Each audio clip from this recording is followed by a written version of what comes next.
Yeah, hi, it's Jim Wilson here. Hi, Jim. How are you doing tonight? Good, thank you. Good, and I just wanted to first start off to thank you very much for the good job you're doing. I really think you really represent Calgary really well, and I'm really glad you're the mayor. Thank you. I had a question around the car to go. Yes.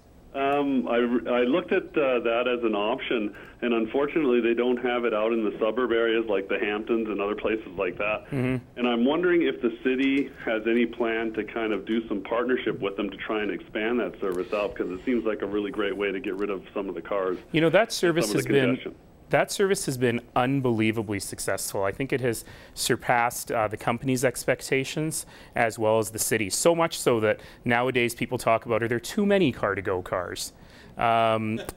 And it's interesting, before they launched, one of the things that I suggested to them was not to go up to where you live, but to extend out in East Calgary, where levels of car ownership are a little bit lower. And their business model really is about the core of the city. And they've expanded recently, and I think they're sort of Deerfoot to Crowchild, 16th to Glenmore now. And I would love to see different models like that. I will tell you, though, that that's not the only game in town.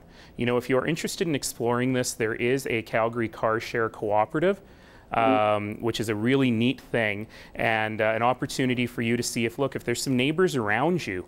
Or if you want to start advertising in your area, you could probably get one of those Calgary Car Share cars to be stationed somewhere around where you live.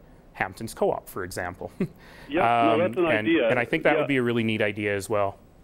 It's just the independence of having that one, you know, being able to go, because sometimes with a job like mine, for example, you know, where I don't really know my hours, and because sometimes kind of like what happened with the water main and everything like that, we have emergencies and I wind up downtown at 8, 9 o'clock at night or later.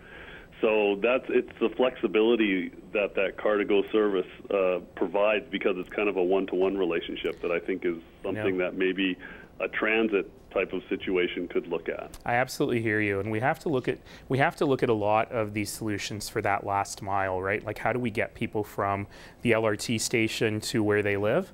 And think about all these different options. I mean, the really nice thing about car-to-go that a lot of people are finding is it may not remove the need to have a car in your family at all, but for a lot of people it removes the need to have a second car or a third car.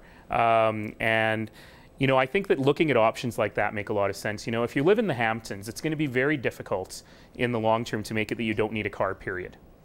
You know, just given the layout and the land use up there. But can we make it so that every member of your family doesn't need to be in a car for every single commute? And I think that's really the goal we need to move towards.